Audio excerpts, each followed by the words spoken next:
lagay natin yung ating buko. Yan ang ating buko. Yan. The buko is there. Next is ating kaong. Diretso na natin ito kasi syrup naman ito eh. Yan. Andin ang ating ano, patulo na natin. Yung ating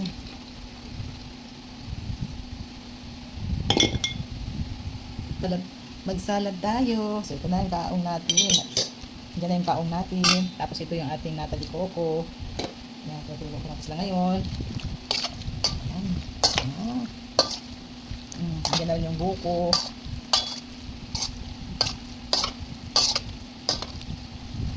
Next is, lalagyan na natin siya ng all-purpose cream.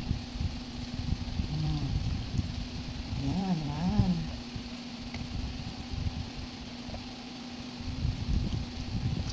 Two.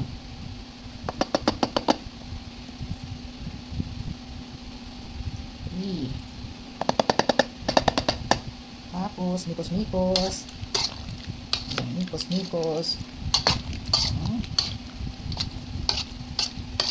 Yummy.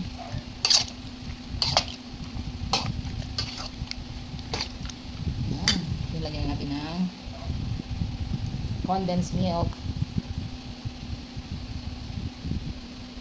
Okay. 1,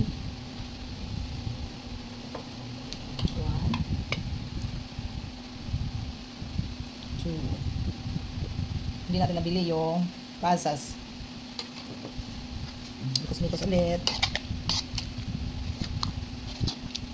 Pero syempre, nilinis ko na lahat yung ating stainless na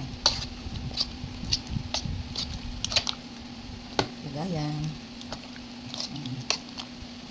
Next is, yes! Mikos-mikos. Tapos lagyan natin sa ref. Lagyan natin ng cheese.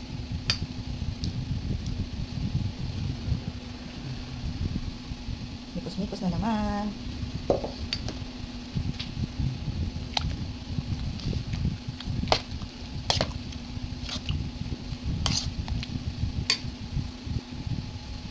Dagdagan natin ng cheese para mas lalong creamy.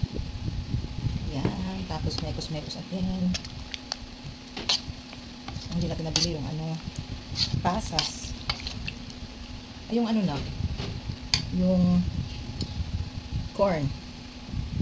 At para mas lalo pang masarap, lalagyan pa natin ng sweet corn. Yan. Tapos mekos-mekos. Yan. That's it na. Very creamy.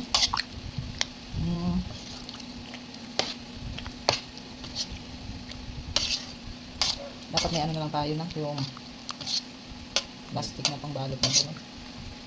Yung gamitin yung bakal, yung pang-catering. Yung pang-catering. Yan, that's it na. Yay! Okay. Kaya na to.